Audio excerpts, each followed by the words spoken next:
자, 여러분 이제 계속 이어서 수업을 시작하겠습니다.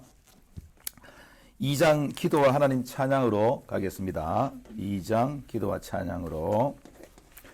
기도는 여러 가지 요소를 가지고 있는데 그 순서들은 주기도문에서도 나오지만은 찬양과 영광 돌림, 회개, 감사, 간구 내용은 자신이나 가정, 교회, 이웃, 사회, 국가, 세계 이렇게 여러 가지 간구가 있고 그 다음에 마지막으로 예수님 이름으로 기도하는 것으로 구성되어 있습니다. 우리가 중요한 것은요, 예수님 이름으로 기도 드리는 거, 이건 중요하죠. 그죠? 우리 이름으로 기도할 수 없어요. 우리 이름으로 기도해서 예수님 이름으로 기도 드립니다. 이렇게 돼야 되겠죠. 목사님이 우리 바이블 플러스 우리 학생들에게 한 가지 이 부분을 꼭 지적해야 되겠다 생각이 있는데, 가끔 회중 기도나 대표 기도를 하는 분들이 예수님 이름으로 기도 드렸습니다 라고 과거형으로 쓴 사람이 있어요. 그죠? 그런 사람 있죠? 기도는 과거형으로 쓰는 게 아니에요. 알겠습니까? 여러분들 바이블 플러스 학생들, 우리 학우들은 혹시 그런 사람이 있으면 예수님 이름으로 기도 드렸습니다가 아니에요. 예수님 이름으로 기도 드립니다. 현재형을 해야 돼요. 그래서 고쳐서 우리 역시 우리 바이블 플러스 학생들이 다르다, 이런 것을 우리가 알아야 됩니다. 그래서 그것은 꼭 여러분들 다시 한번 얘기합니다. 여기 기도의 기본적인 요소를 주님께서 이제 주기도문에서 하나씩 알려주셨는데, 이 부분은 일단 제가 나중에 주기도문 쪽에서 시간이 되면 좀 더 설명을 하겠습니다. 그리고 강의하러 넘어갈게요. 물론 기도는 한 요소를 가지고도 기도 드릴 수 있습니다. 즉 회개만 하는 기도도 계속할 수 있겠죠. 회개만 하는 기도도 할 수 있습니다. 어떤 사람은 감사만 하는 기도도 계속 드리는 사람이 있어요. 감사만 하는 기도도 할 수 있어요. 또 어떤 사람은 찬양과 영광만 돌리는 기도도 하는 사람이 있어요. 그죠? 그 기도 요소를 한 가지만 가지고도 기도를 할 수 있습니다.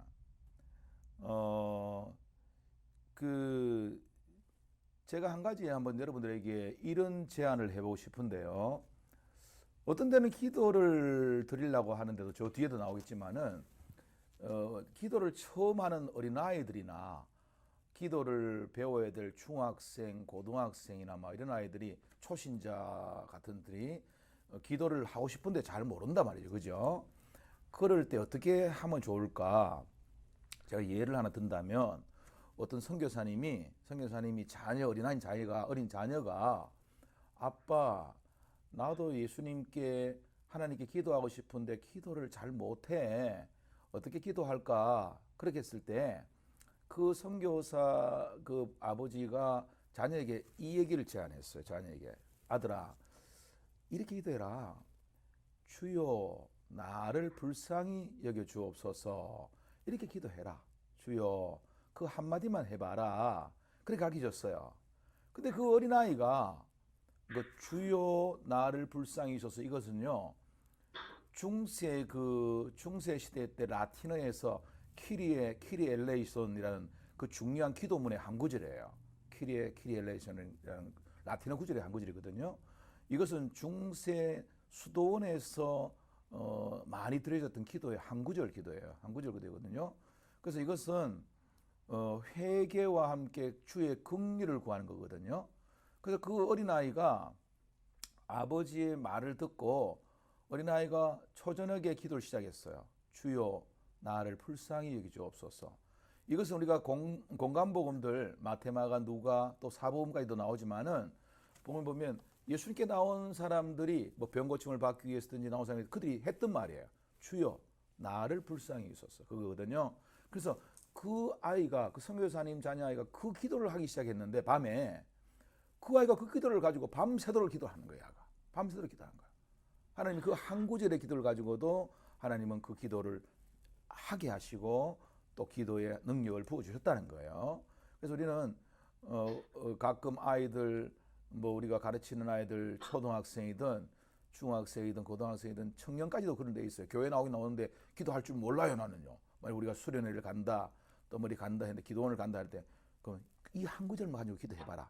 주여, 주님, 예수님, 나를 불쌍히 여겨 주옵소서라고 한마디만 기도해봐라.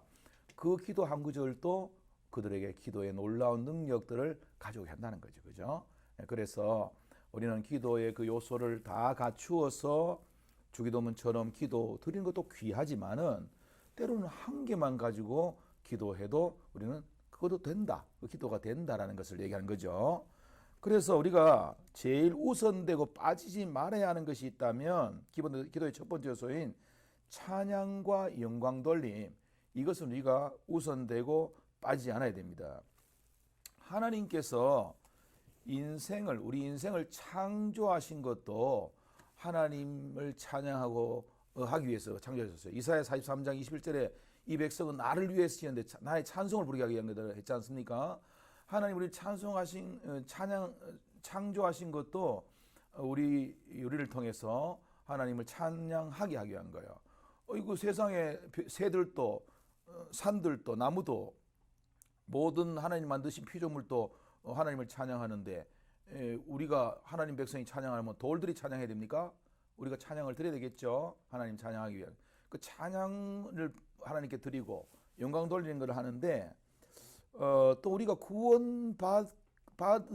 받은 자녀들, 하나님 우리를 구원하신 것도 하나님의 그 영광을 찬양하기 위해서 우리 구원하셨잖아요. 그죠? 창조하신 것이나 구원하신 것들도 다 하나님을 찬양하기 위해서 우리를 또 구원하셨는데 우리는 기도를 통해서 찬양과 영광 돌림을 빠뜨리지 않아야 된다라는 거죠. 그죠? 빠뜨리지 않아야 된다는 거죠. 우리 성도들이 초신자들이 기도라고 말할 때 간구만 하는 것을 전부라고 생각하는 사람이 많이 있어요. 그러니까 뭐 거두절미하고 물론 그것만 한 구절 간구만 해야 될 급할 때도 있겠죠. 예를 들어서 순간적인 기도, 순간적으로 급하게 해야 될 기도 있잖아요. 그런 데는 그 간구만 할 수도 있겠죠. 그런 뭐 우리가 기도를 하기 위해서 우리가 조용한 시간, 조용한 장소를 따로 구분해서 기도하는 때도 있지만은 어떤 때는 뭐 운전을 하고 가면서도 막 속으로 기도할 수도 있겠죠. 뭐 어떤 때는 막 병원 응급실로 뛰어 들어가면서도 막 기도할 수 있겠죠. 마음으로 한마디 기도해 주십시오. 하나님 살려주십시오. 하나님 고쳐주십시오라고 할 수 있겠죠. 그래 할 수 있지만은 그러나 우리의 기도가 일상적인 기도 속에서 모든 것들을 제외하고 간구만을 한다는 것으로만 이해한다면 그 사람은 기도에 대해서 잘 모르는 거예요. 잘 모르는 거예요. 그죠? 그래서 뭐 마치 우리가 이것에 대해서 하나님이 우리에게 뭐 빚진 빚쟁이처럼 빚 달라는 식으로 이렇게 하는 것은 기도자의 차라리 모습이 아니에요. 차라리 우리가 하나님 앞에 아무 간구함을 못 아뢰었더라도 하나님께 찬양과 영광과 감사만 돌려도 하나님 우리 기도하신 거 다 알고 들으셔요. 알겠습니까? 그래서 우리는 차라리 우리가 간구의 구체적인 제목을 다 아뢰지 않아도 우리의 온과 구하는 것이나 생각하는 것에 넘치게 하실 하나님께서는 우리가 하나님께 감사와 영광 돌림과 찬양으로 나갈 때 우리가 그 간구의 모든 것들을 하지 않았음에도 불구하고 그 모든 것을 아시고 응답하신다는 거죠. 그죠? 그래서 우리는 기도에 있어서 우리가 제일 중요한 것은 이 모든 것들을 기도 요소 하나를 가지고도 붙들고 기도할 수도 있고 어떤 사람들은 간구 하나만 가지고 할 수도 있다. 할 수 있지만은 그러나 기도를 간구 하나만 가지고 뭘 구해서 얻는 것만이라고 생각하는 것은 아주 편협하고 그것은 기도에 대한 이해가 부족한 것이다.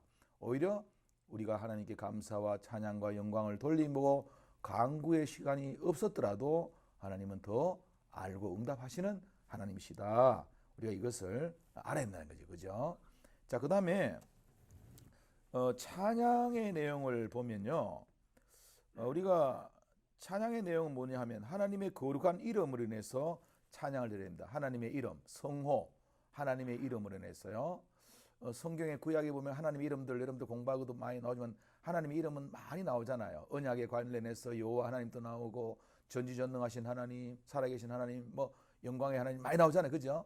하나님의 그 이름과 성품 속성으로 인해서도 찬양을 해야 되겠죠. 그죠? 영원 불변하시고 또 하신 그 하나님의 속성을 찬양되겠죠.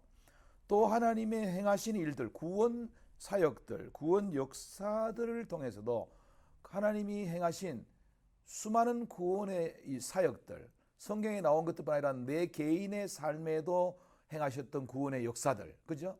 이 구원은 예수 믿은 것도 있지만은 나로 하여금 예수 믿고 난 다음에 나의 문제 속에서 구원, 질병 속에서 구원, 어려운 환경 속의 구원들을 하실 수도 있잖아요. 그런 구원의 역사, 사역을 통해서도 하나님께 찬양을 드려야 되겠죠. 그래서 우리가 하나님께서 베푸신 은혜들도 기억하면서 찬양과 영광을 돌린다는 거죠. 그래서 시편 103편 대표적 찬양시에 보면 내 영혼아 여호와를 송축하며 그 모든 은택을 잊지 말지어다 라고 이렇게 말하고 있습니다. 또 시편 119편 164절에 그 성도는 그렇게 말합니다. 자신은 하루에 7번씩 하나님을 찬양드린다라고 말하고 있어요. 여기서 중요한 것은 우리가 기도라는 것을 통해서 하나님께 찬양과 영광과 감사를 돌려드린다 이 말이겠죠. 그죠? 그 한다는 거죠.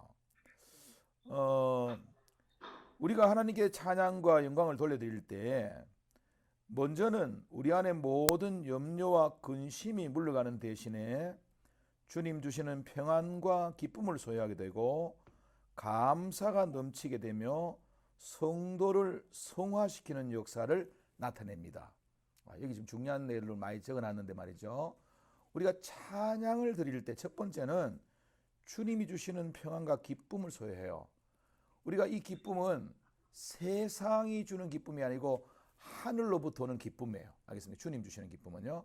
찬양을 드릴 때 찬양의 능력, 찬양의 역사는 우리 안에 주님이 주시는 평안과 하늘로부터 오는 기쁨이 쏟아지게 들어오게 한다는 거죠. 또 우리 안에 감사가 생겨나게 해요. 하나님을 향해서 찬양 받으실 하나님을 인하여 감사가 생겨나요. 또 성도를 성화시키는 역사가 찬양 속에 있어요. 그러니까 믿음이 자라기 위해서는요, 여러 가지가 많이 필요하는데 초신자들은요, 찬양을 통해서 믿음이 많이 자랄 수 있어요. 초신자들은요. 여러분들이 양육하거나 가르치는 학생들, 이 성도들을 잘 보면요. 처음에 교회 나왔을 때는 찬송 한두 개를 몰라요. 한두 개도 모르거든요. 근데 찬송을 많이 알게 되고 찬송을 많이 하게 될수록 초신자들은 믿음이 더 자라요. 그래서 그들의 삶 속에서 집에서도 학교나 자기의 삶의 현장 속에서 그 입에서 찬송이 흘러나오게 된다면 성화가 되고 믿음에 도움이 되는 거예요. 우리 주부들은 집에서 부엌에서 설거지를 하면서도 찬송을 하면서 복음생활을 하면서 하고 할 때 그 하나님이 주시는 은혜와 또 그 성화의 은혜가 있는 거예요. 찬송 속에 있다는 거죠. 그래서 찬송이 중요합니다. 오늘 여기 보면 뉴잉글랜드 위대한 신학자 부흥사였던 요나단 에드워드의 그 자비의 열매라는 책에서 이런 말이 났어요. 우리 가정에서 찬양이 풍성해질수록 필연적으로 천국 분위기가 임한다 했습니다. 이것은 우리 마음과 영혼 속에 찬양이 풍성해졌을 때도 꼭 같습니다. 찬양은 우리의 의심과 불평과 두려움과 불신을 물리치게 하고 나가서 사탄 마귀를 대적하고 또 마귀의 영적 싸움에 승리하게 됩니다. 이 예는 사울이 악신이 들렸을 때 다윗의 성령 충만한 찬양이 악신을 쫓아냈잖아요. 그죠? 그것을 보면 알 수 있겠죠. 또 바울과 실라가 빌립보 감옥 속에서 그가 그 안에서 그 어떻게 보면 복음을 전하다가 감옥에 갇히고 착고에 채이고 복음이 전해질 전도문이 막힌 같은 상황도 있었지만은 그 가운데 찬양과 기도로서 또 바울과 실라는 복음의 문이 감옥문도 열리고 착고도 열리고 전도문이 열리고 간수 집에 복음의 문이 열리고 이런 역사가 나타났잖아요. 이것을 통해서 우리는 이런 찬양이 얼마나 기도 속에 중요한가를 말할 수 있다는 거죠. 그죠?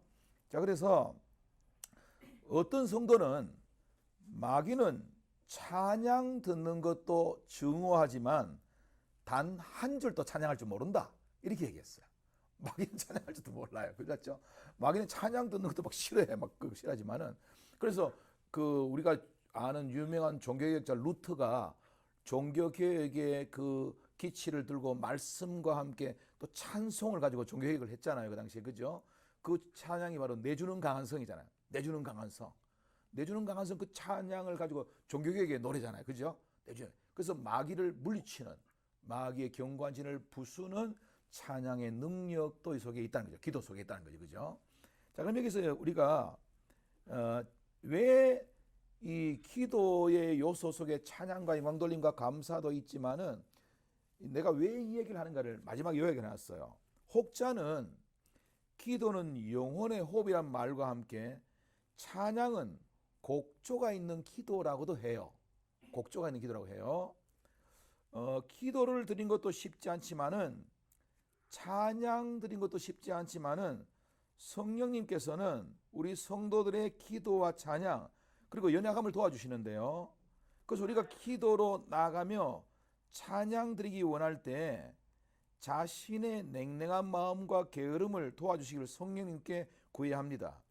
그때 성령께서는 우리에게 기도를 도우시면서 먼저 찬송의 옷을 입혀주시고 우리의 찬송이 곧 기도로 들어가게 우리를 도와주시는 역사를 해요. 자, 이 말은 좀 여러분들이 어려울 수도 있지만은요. 보통 기도자들이 기도를 바로 잘 드릴 수 있는 만큼의 훈련이 된 사람들은 바로 기도를 들어갈 수 있어요. 그죠? 근데 보통은 보면 이제 우리 보통 성도들 같으면 기도에 바로 들어가는 기도자들도 있지만은 찬양을 드리는 가운데 찬양이 기도로 이끌어가는 기도들이 더 많이 있거든요. 그것은 찬양이 기도와 얼마나 연관성이 있는가를 우리에게 알려준다는 거죠. 그죠? 그래서 우리는 자기도 모르게 하나님을 찬양하는 가운데 찬양이 기도로 우리를 이끌어가는 이런 놀라운 능력을 나타내는 것입니다. 그래서 찬양은 하나님께 영돌린 것과 함께 기도의 우선적이고 중요한 것인과 함께 기도로 들어가게 하는 도움의 관문이 된다. 이것을 우리가 알아야 한다는 거죠. 그죠? 그래서 우리가 처음에 우리가 기도하기가 힘들고 또 아직도 기도의 능력들이 다시 한번 뒤쪽에 제가 뒤쪽에 다 정리를 한번 하겠습니다. 기도와 찬양은 참 중요한데 우리 훈련이 된 기도자들은 기도로 바로 들어갈 수 있는 그런 기도의 또 능력도 있지만은 그러나 우리가 기도자들이 훈련된 기도자들이라도 성령님의 도우심을 구해서 찬양을 드릴 때 그 찬양은 여기 우리가 강의한 3페이지 밑에 단락에 보면 우리의 기도는 영혼의 호흡이란 말과 함께 찬양은 곡조 있는 기도라고 말하기도 합니다라고 하는 것처럼 그 찬양은 우리를 기도로 이끌어가는 기도하게 할 수 있는 그런 놀라운 통로와 관문이 될 수 있다. 이 얘기를 여러분들이 기억하시라는 거죠. 그래서 우리는 하나님께 영광 돌리고 또 찬양하는 이것은 바로 기도의 중요한 요소인 동시에 기도자가 기도를 더 깊이 힘있게 들어가게 할 수 있는 관문이 된다. 그 이야기인 거죠. 자, 4페이지로 강의 안 넘어갑니다. 기도와 하나님의 계획. 성도에게 기도에 명령하신 하나님의 계획 속에는 중요한 하나님의 뜻이 있다. 성도가 하나님이 누구신지 또 얼마나 능력의 하나님이신지 아는 것뿐 아니라 기도의 능력이 얼마나 큰지 성도들에게 알게 하시기 위한 뜻이 있습니다. 기도는 이미 성경 말씀을 밝히신 하나님의 뜻과 함께 아직도 밝혀지지 않는 하나님의 뜻, 감춰진 하나님의 뜻을 알고 깨닫게 하십니다. 우리 성도들 중에 어떤 분들은 기도는 내 뜻대로 구해서 내가 원하는 방법으로 내가 원하는 시간에 하나님이 이루어질 줄 알고 있지만은 사실은 기도는 하나님의 뜻이 하늘에서 이루어지는 것 같이 땅에서도 이루어지는 것이므로 내가 하나님 뜻을 다 알고 구할 수는 없습니다. 자, 이게 중요한 얘기를 하고 있습니다. 그러면 우리가 기도자가 기도할 때 처음부터 우리의 기도의 제목들을 가지고 하나님 뜻 다 알고 구하나요? 그렇지 않잖아요. 그죠? 우리는 기도할 때 우리의 기도의 제목들이 왜 이것이 나에게 왔는지, 지금 나타나고 있는 현상들이 이게 하나님이 이 속에 무슨 뜻이 있는지 우리는 모르잖아요. 우리는 그 모르지만은 우리 기도자들은 그것을 통해 기도를 통해서 하나님의 뜻을 아는 것을 우리가 알게 하기 위해서 그 기도하는 것에 출발점을 가진다는 거죠. 그죠? 그래서 우리는 보통 오해하기를 내가 하나님 뜻 다 알고 내가 그렇게 기도해. 그렇지 않습니다. 그리고 우리는 내가 기도할 때 어느 날 몇 시에 어떤 밥으로 이루다 그렇지도 않아요. 하나님은 그런 하나님 아니시거든요. 하나님은 주권적인 하나님이시니까 그렇지 않습니다. 성도가 어떤 문제를 가지고 기도할 때 그 문제에 대한 하나님의 뜻을 알 수 없으므로 기도로 하나님 뜻을 알고자 구하는 것이 기도자가 가져야 할 첫 번째 자세입니다. 우리 중에 그 누구도 기도하기 전에 내가 가진 뜻이 하나님 뜻이니까 하나님 그냥 내가 기도하는 대로 이루어 주시옵소서라고 확신 있게 기도할 수 있는 사람은 아무도 없습니다. 대부분 우리는 이 기도의 문제 속에 있는 하나님 뜻을 잘 알지 못하기 때문에 먼저 하나님 뜻이 무엇인지 찾아서 발견하기 위해서 기도합니다. 이때 하나님의 선하신 뜻을 찾아 발견하기 위해서는 나의 뜻과 생각과 고집을 내려놓아야 됩니다. 알겠습니까? 내가 가지고 있는 거, 자기의 틀이 있어요. 그 틀을 깨야 돼요. 내가 가지고 있는 틀, 이것을 가지고 이걸 고수하고 기도하는 것은 기도자의 출발점이 좀 다르다는 거죠. 그죠? 잘못됐다는 거죠. 그죠? 이 기도를 통해서 하나님의 뜻을 찾는 것이지, 하나님 나는 이런 뜻을 알고 있고 이런 결론을 가지고 있습니다. 그건 아니에요. 그건 아니라는 거죠. 두 번째, 기도는 하나님의 뜻을 알게 됐을 때, 오타가 났는데 그 뜻에 나 자신의 뜻을 포기하고 순종하는 과정이 2단계입니다. 그죠? 그러니까 우리가 기도를 통해서 하나님 뜻을 알게 돼요. 하나님 알려주셔요. 그런데 그 뜻은 내가 가지고 있던 생각과 방식과 생각은 다를 때 있어야 돼요. 다를 때가 있어요. 다른데, 근데 그 도저히 하나님의 그 뜻을 내가 알아도 그게 내가 순종하기 싫어. 힘들어. 나는 그래 못할 것 같아. 그죠? 그러나 그때도 두 번째 기도자는 그 하나님의 뜻을 알았다면 그 뜻을 따라 순종해 나가는 것이 기도라는 거죠. 그 순종할 수 있도록 나가는 것이 기도라는 것입니다. 사실 우리는 대부분 생각은 하나님 뜻이 내 생각과 비슷하고 세상적으로도 하나님 뜻은 좀 이렇게 성공적이고 좀 기도자 체면도 좀 살려주고 좀 폼나고 이런 것이 하나님 뜻이 아닐까라는 생각을 많이 해요. 그죠? 우리는 대부분 그렇게 생각하죠. 그래서 하나님 이번에 이 기도를 탁 들어주셔야만이 내가 남편 앞에서 체면 서요. 내가 직장에서 체면 서는 거예요. 교회 앞에서도 뻗듯하게 사람들에게 야 어느 집사 기도하더니만 확실히 된다 이래 되는 거예요. 우리는 하나님의 뜻과 내 생각을 그렇게 잃지 마해요. 왜냐하면 좀 성공적이고 좀 나도 좀 체면 살고 또 뭐 다른 사람들에게도 뭐 내놓을 거 있고 우리는 이런 것들이 우리의 이제 하나님 뜻과 내 생각이 같은 것도 생각할 수 있습니다. 그런데 오히려 하나님의 뜻은 전혀 다를 수도 있어요. 다를 수도 있습니다. 그것은 내가 낮아지고 깨어지고 손해보는 그런 방법이 하나님의 뜻일 수도 있어요. 때로는요. 그때 기도자는 기도 앞에 이 두 번째 단계의 결단이 요구되고 있어요. 뭐냐 하면 너 이래도 될 수 있겠나? 너 이런 네 모습도 네가 하나님 뜻을 순종할 수 있겠나? 라는 이 두 번째 단계의 하나님의 요구에 우리는 앞에 부닥치게 되는 거예요. 이때 우리 주님의 상대방이 음소거를 좀 해야 될 것 같아요. 음소거에 들어옵니까?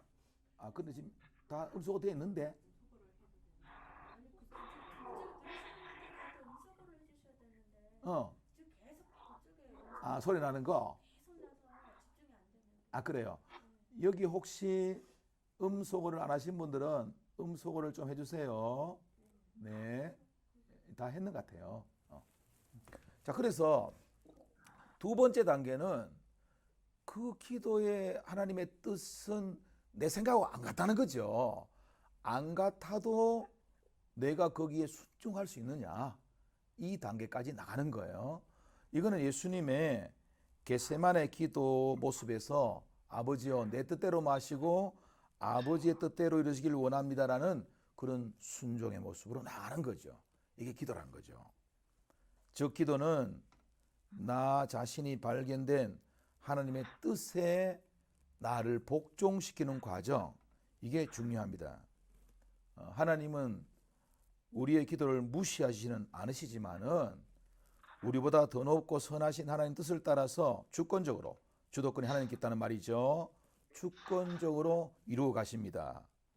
그리고 하나님은 우리 성도들의 기도를 통해서 이 땅과 역사를 변화시키 가시며 하나님의 영원한 계획을 활성화시키신다는 것을 우리가 알아야 된다는 거죠.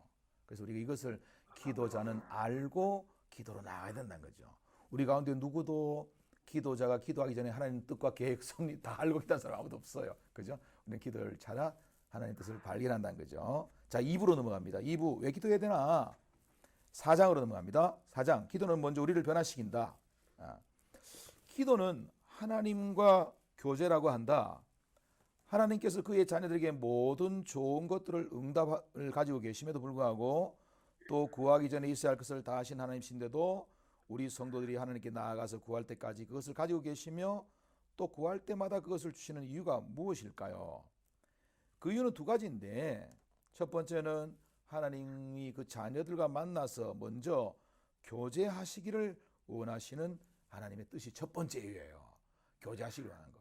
하나님은 우리에게 기도 응답만 해주시는 것을 목적하시는 분이 아니에요. 하나님은 우리 자녀 얼굴 보고 싶어요. 얼굴 보고 싶고 우리 자녀 음성을 말을 듣고 싶어요. 우리의 사랑의 말도 듣고 싶고 하나님을 향해서 우리가 고백하는 말도 듣고 싶어하는 거예요. 그죠? 그래서 하나님 그걸 원하셔요. 하나님은 그냥 앞에서 얘기했듯이 자판기나 알라딘의 요술램프 같이 그렇지 않아요. 그런 기계적인 분이 아니십니다. 하나님은 그의 자녀들과 교제하시기를 원하시는 분이십니다. 우리가 예배 시간만 하나님 만나고 하루 종일 일주일 내도록 하나님 잊어버리고 살기를 원치 않습니다. 하나님은요, 늘 그의 자녀들과 만나서 이야기하시고 교제하시기를 원하시는 것입니다. 그 이유는 우리가 하나님과 자주 만남으로 하나님의 기쁘신 뜻도 알고 하나님의 성품도 알고 배워가고 그래서 하나님을 닮아가게 하시기를 원하는 것입니다. 여러분, 우리 옛날 말에 뭐 까마귀들이 노는 곳에 백노야 가지 마라 이런 말들이 있어요. 그죠? 그 말은 뭐냐 하면 뭐 우리가 그 먹 같은 그 붓고 쓰는 먹 같은 것을 가까이 하다 보면 또 더러워진다. 막 이렇게 해서 악한 친구를 가까이 하면 악한 친구처럼 돼버리고 좋은 친구를 가까이 되면 좋은 친구가 되는 이것처럼 우리 하나님의 그 거룩하신 하나님을 가까이 하고 하나님과 교제하고 하나님과 대화하고 이렇게 삶을 살 때 우리는 하나님을 알아가고 하나님의 성품의 영향을 받아서 우리가 하나님의 거룩을 닮아간다는 거죠. 그죠? 이걸 하나님이 더 원하시는 거예요. 하나님을 만나고 하나님과 교제하는 것을 더 원하시는 거예요. 우리가 성경하는 에녹, 저는 그런 생각이 드는데 에녹이 하나님과 동행했다는 말을 생각할 때 아마 에녹은 하나님과 이런 교제하는 기도의 삶과 이런 것들을 많이 했는 것 같아요. 그죠? 에녹은요. 그렇게 했을 때 그 에녹은 하나님을 닮아가는 그런 참 믿음의 사람으로 성도로 하나님이 죽음을 맛보지 않고 데려가시는 이런 사람이 된 것 같아요. 그죠? 하나님과 교제하고 하나님과 동행하는 이런 삶을 살았어요. 즉 기도는 성도가 먼저 하나님을 닮아가게 하는 성화의 수단입니다. 우리 정말 중요한 사실을 알아야 되는데요. 성도의 이 성화는 바로 거룩하게 변화되는 거지 않습니까? 그죠? 거룩하게 변화되는 것인데 성도의 성화에 정말 중요한 두 가지가 있다면요. 첫 번째는 거기 나오는 디모데전서 4장 5절에 보면 하나님의 말씀과 기도로 거룩하여 지민이라고 되어 있죠. 그죠? 성화의 가장 중요한 것은 말씀이 첫 번째라면요. 말씀이 첫 번째라면 두 번째는 기도예요. 기도. 물론 기도 안에는 회개가 포함되어 있죠. 소극적인 회개도 있겠죠. 기도예요. 저는 이 말씀과 기도를 신앙생활의 자전거에 비유해요. 저는 자전거에 비유하는데요. 말씀이 자전거의 앞바퀴라면 기도는 뒷바퀴예요. 뒷바퀴. 그 앞바퀴와 뒷바퀴가 동시에 돌아갈 때 그 신앙생활이 잘 달려가요. 그러나 만약에 앞바퀴인 말씀이 읽혀지지 않는다면 앞으로 막 꼬라박아 버리겠죠. 그리고 뒤에 뒷바뀐 기도가 자물쇠가 잠겼다면 나가지가 않겠죠. 나가지 않겠죠. 그래서 말씀과 기도는 성도의 신앙생활의 두 바퀴이면서 두 개가 동시에 이렇게 진행이 돼야 돼요. 근데 말씀과 함께 정말 성화에 큰 힘을 주는 것은 기도예요. 기도. 제가 우리 이 학우들에게 이 기도 강의를 듣고 있는 학우들에게 이 얘기를 제가 하는데, 보통 초신자들은 기도를 잘 못하고 기도 훈련이 안 돼 있어요. 말씀은 많이 들을 수 있어요. 말씀은 들을 수 있고 말씀은 읽을 수는 있어요. 읽을 수 있는데, 근데 그들이 말씀을 듣고 읽어도 능력이 나타나지 않아요. 그 말씀의 칼이 양날에 좌우의 날성검이 안 되는 이유는 뭐냐 하면 기도 생활이 안 따라가서 그래요. 기도 생활이 안 따라갔어요. 그러나 정말 성도들이 말씀과 함께 기도의 삶이 병행되면요, 말씀은 좌우의 날성검 같이 돼요. 성령의 검이 되는 거예요. 그래서 우리 이제 바이블 플러스 우리 학우들은 기도에다가 이제 목숨을 걸어야 돼요. 여러분들이 이제 말씀을 읽는 단계를 좀 지나는 성도들은, 아, 내가 내 생활에 내 신앙에 기도가 안 따라가는구나. 기도가 안 따라갔구나. 나는 이 기도를 내가 정말 훈련을 해야 되겠구나. 라고 이제 한 단계 나가야 돼요. 그래서 정말 믿음의 성숙한 성도, 성화된 성도는 기도가 그 사람 삶 속에 능력 있게 역사한다는 거죠. 기도가 들여주고 있다는 거죠. 그죠? 그게 정말 중요합니다. 그래서 기도를 통해서 성도는 하나님의 첫 번째 목적인 자기 자신을 먼저 변화시킵니다. 자기 자신이 변화됩니다. 거룩하게 변화되고 자기가 변화됩니다. 그래서 우리는 기도를 통해서 남들 먼저 변화시키려고 하는데, 하나님의 첫 번째 목적은 내예요. 네. 하나님이 남을 변화시키기 전에 우리 기도자 자신을 먼저 변화시키는 게 하나님 첫 번째 목적이에요. 우리 목적이 있어요. 우리는 기도해야 되겠죠. 기도할 때 내가 변화된다. 내가 변화된다는 것을 알 수 있겠죠. 여기 보면, 그리고 예수님 이름을 기도하는 것 속에는 회개와 용서를 통해서 더 거룩하게 성도를 만듭니다. 성도는 먼저 기도자 나가기 전에 기도 응답을 받기 위해서 자신 속에 하나님과 막힌 담인 죄를 회개해야 합니다. 회개가 없는 기도는 응답을 기대할 수가 없습니다. 성도는 기도를 통해 더 많이 회개함으로 더 깊은 성화의 단계로 나아갈 수 있다. 이 기도에 대한 이 요소 중에서 회개는 정말 중요합니다. 그 뒤에 보십시오. 일어났어요. 사실 기도는 성도가 하나님 앞에 죄사함 받는 유일한 수단인데 라고 했어요. 그죠? 맞죠? 우리가 회개를 할 수 있는 유일한 수단이 성도에게 주신 기도란 특권 속에 있어요. 맞죠? 기도는 회개할 수 있는 유일한 수단이에요. 하나님께 회개할 수 있잖아요. 그래서 그런데 우리가 회개하지 않고 죄사함 받지 않고 하나님께 구하는 것은 하나님께서 우리의 기도를 듣지 않게 하는 거예요. 듣지 않게 하는 거예요. 그래서 성도들은 우리가 이사야 59장 1절 3절에도 알다시피 하나님이 손이 짧아 구원하지 못하는 것도 아니고 귀가 어두워서 우리 기도 못 듣는 거 아니에요. 우리와 하나님 사이에 죄가 막혀 있어서 하나님 기도를 안 들으시는 분이죠. 그죠? 그래서 우리는 기도자가 기도로 나갈 때 먼저 우리는 회개하는 삶을 살아나가야 됩니다. 회개하는 삶을 살아가야 돼요. 회개를 먼저 해야 돼요. 회개하지 않고 기도하는 것은 의미가 없어요. 차라리 간구는 부족하더라도 회개를 하는 사람을 먼저 해야 됩니다. 세상 사람들은 죄 용서 못 받으니까 지옥 가요. 그들은 예수 안 믿어서 죄 용서 못 받지만은 매번 짓는 죄를 용서할 수 있는 기도를 할 수 없어 지옥 가는 거예요. 서양 사람은요. 네. 세상 사람은 죄 용서 받을 수 있는 길이 없잖아요. 우리 성도들은 죄 용서 받을 수 있는 길인 기도가 있어요. 기도 특권이 있어요. 우리는 매번 그때마다 죄 용서를 받을 수 있는 기도를 통해서 우리는 죄 용서를 받을 수 있다는 거죠. 네.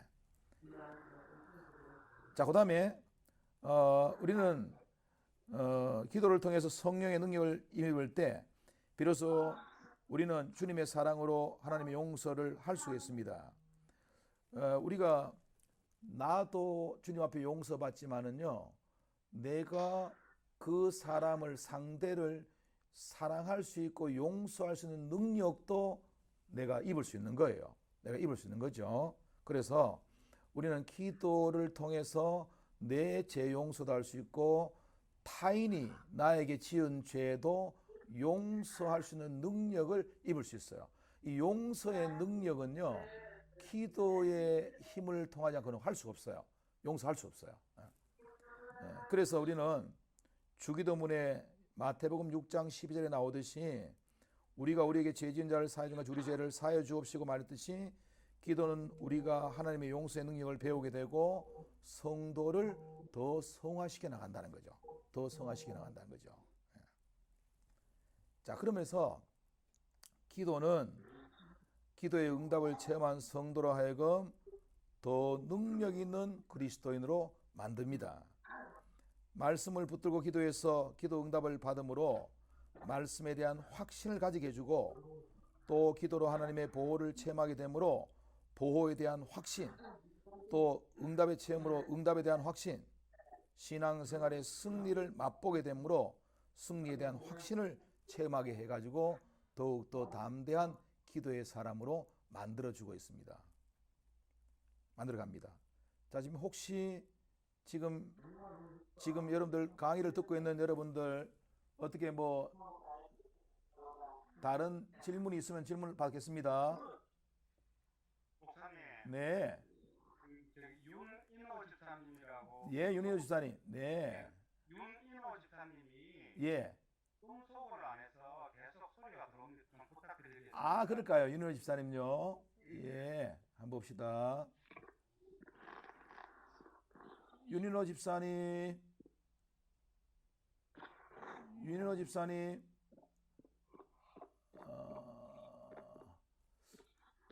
음소거가 돼 있는데. 아니, 목사님이 윤인호 집사님 음소거를 강제로 하실 수 있을 것 같은데요. 예, 그러겠습니다.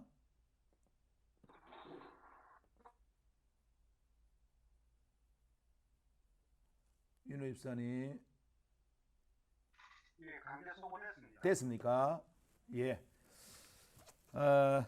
즉 하나님의 관심은 우리의 기도에 응답하시는 것과 함께 우리가 먼저 그 응답을 받는 그릇으로 거룩하게 변화되고 준비되는 것에 더 관심을 가지고 계신다라는 거죠. 이게 정확한 핵심입니다. 그러니까 하나님이 우리의 기도에 응답하시는 것이 우선이 아니고 우리가 그 기도를 담을 수, 응답을 받을 수 있는 그릇을 먼저 만드시고 나를 먼저 변화시킨 다음에 하나님이 우리의 기도에 응답하신다는 거죠. 이것은 기도자가 기도를 통해서 성숙과 또 이런 성화 이것이 먼저 되는 것을 하나님이 원하시고 또 성숙은 결과적으로 앞으로 더 많은 기도에 대한 응답의 능력을 더해주는 능력이 된다라는 것이죠. 이걸 우리가 알아야 한다는 거죠. 네. 자, 그 다음에 5장을 좀 넘어가 보겠습니다. 기도는 다른 사람을 변화시킨다. 기도는 먼저 자신을 변화시키는 것이 하나님의 첫 번째 목적이에요. 기도자 자신을요. 성화를 시키고 기도의 능력도 주고 또 용서할 수 있는 능력도 주고 합니다.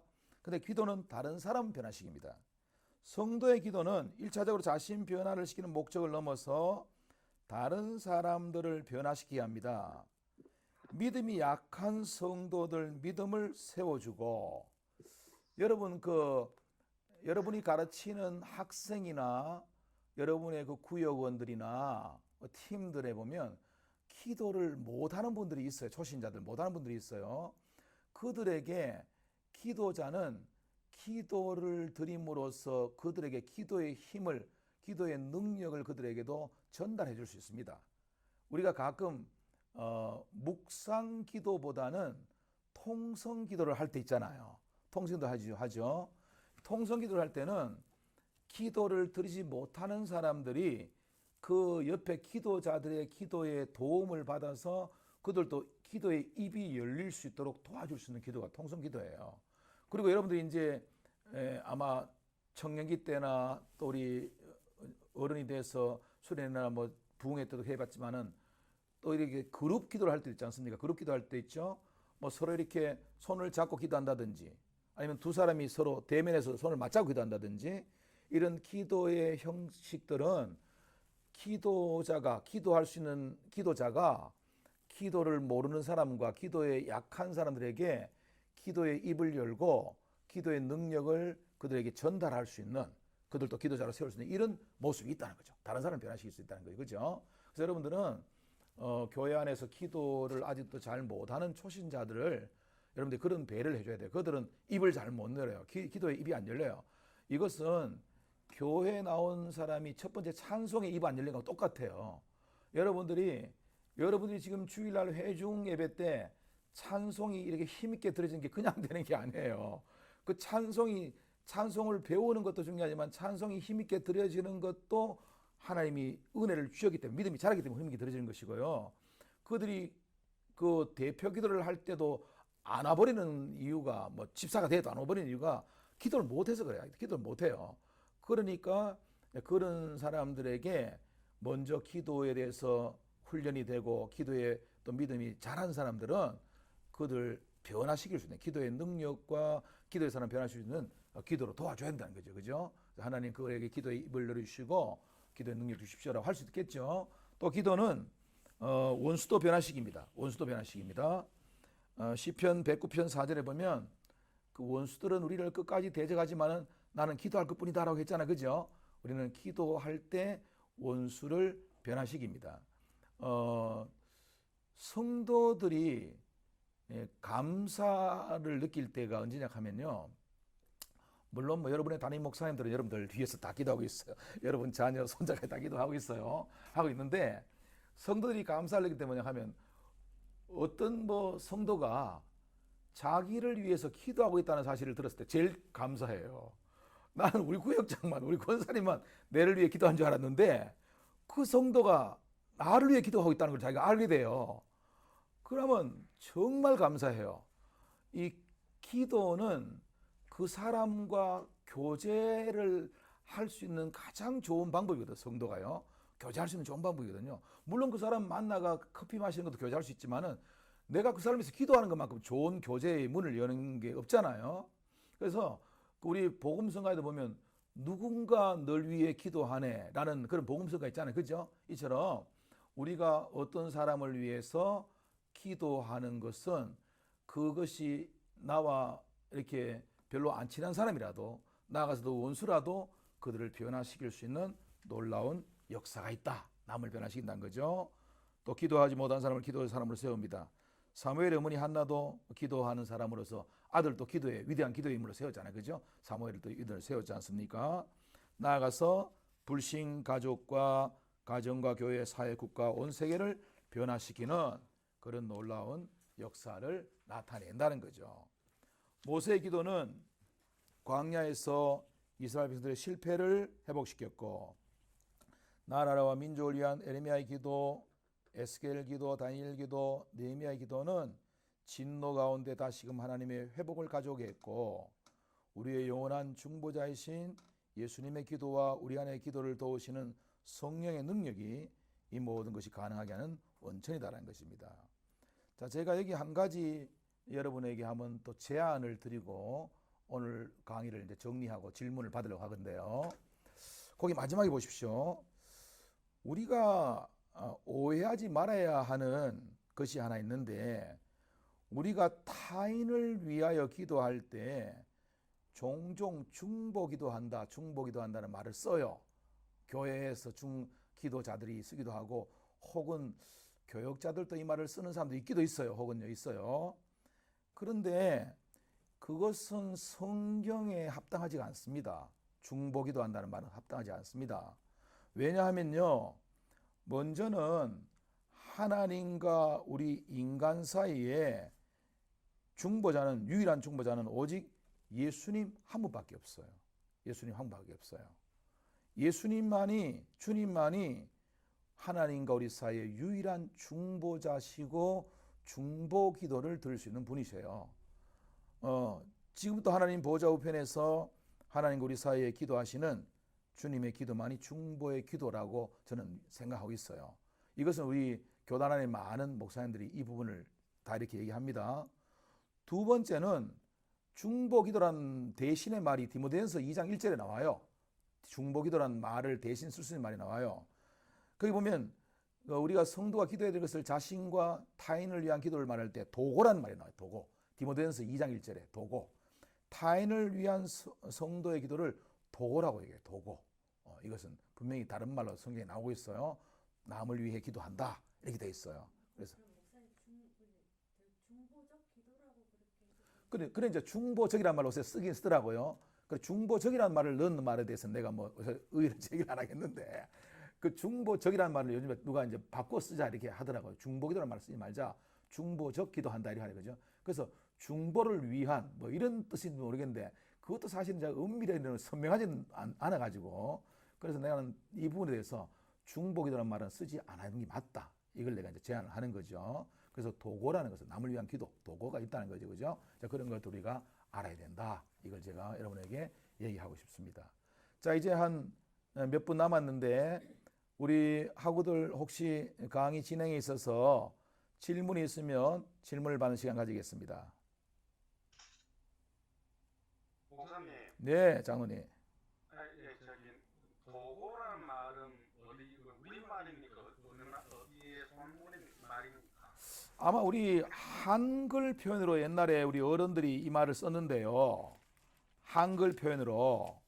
그래서 그 디모데전서 2장 1절에 보면 이 남을 위한 기도 이렇게 해서 도란 말로 그렇게 이제 우리가 쓰고 있어요. 쓰고 있는데 이게 이제 한문 표현이니까 그 속에 의미를 아마 가지고 있겠죠. 네, 감사합니다. 네네. 네. 자, 또 누구든지 오늘 강의 내용들에 대해서 질문을 하셔도 좋습니다. 예, 목사님, 네. 동문교회 김창인입니다. 네, 안녕하세요. 예, 안녕하십니까. 네.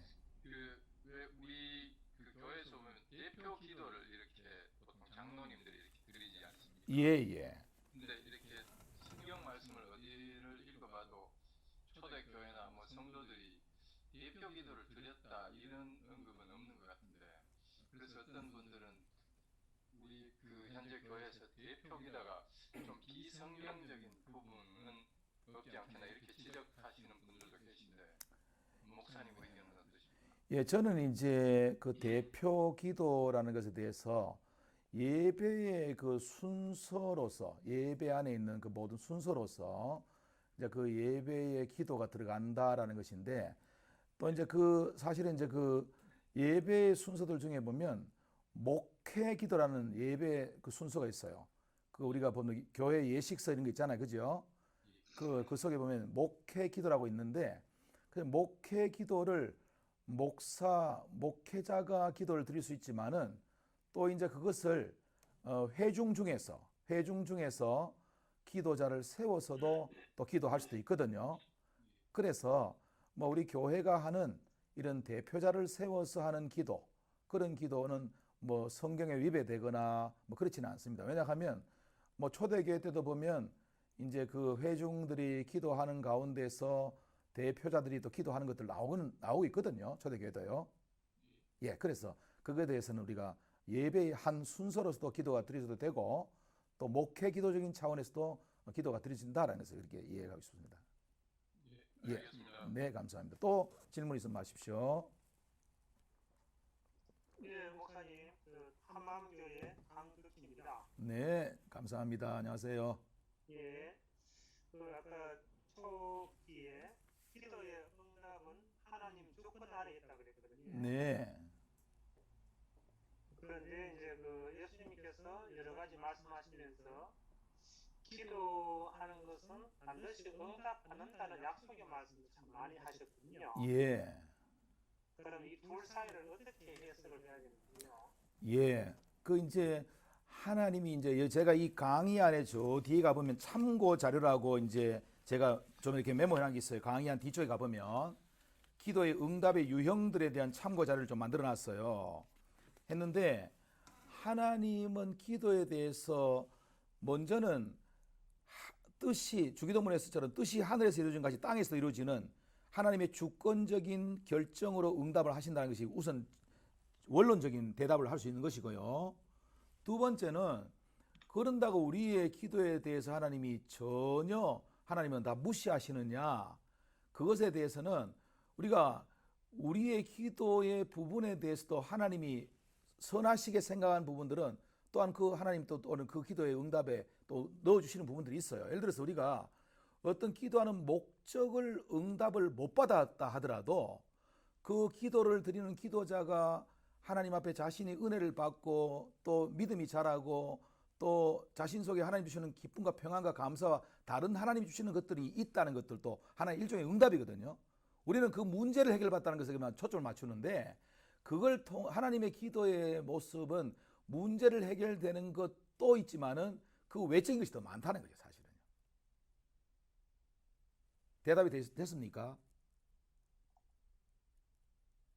그좀 애매한 같은데. 아, 그렇습니다. 그러면 하나님의 주권이란 말은 제가 직분을 제가 장로님이십니까?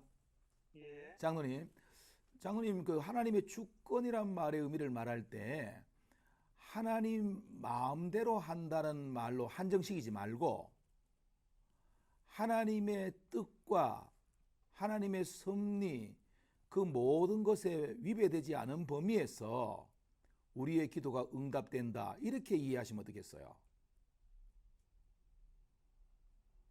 예를 들어가요. 예. 예를 들어가 이제 교회에 아주 충성하시는 분이 있는데 네. 아주 네. 어려운 상황에 처해졌단 말입니다. 네네. 네. 그러면 전 교인이 기도를 하겠죠. 네, 하죠. 예. 그러면 누가 봐도 하나님의 치유하는 것은 하나님 뜻일 것 같은데 네. 이제 그게 혹시 이제 그렇게 응답 못 받을 수 있잖아요. 그렇죠. 네.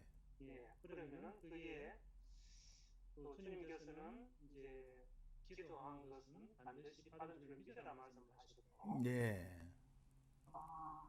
그러면 이제 기도 응답이 안 됐을 때는 이게 이제 하나님의 주권에 합당치 않다고 판단해요. 그렇죠. 그것은 하나님의 뜻과 섭리는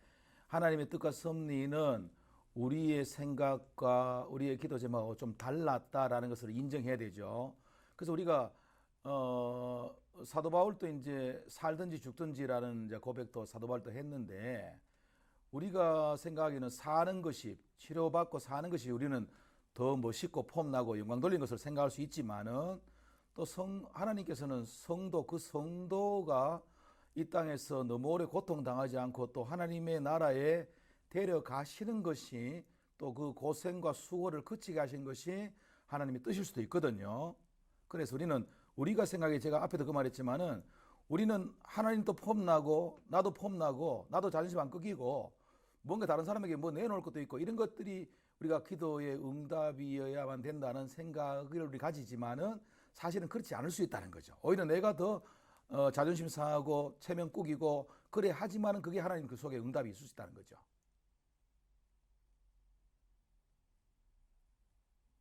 장로님. 네. 제가 지금 우리 수업이 너무 오래 진행이 되니까 나중에 개인적으로 한번 우리가 서로 통화하고 갑시다. 예, 감사합니다. 네. 자, 이제 수업 마치겠습니다. 여러분 수고했습니다.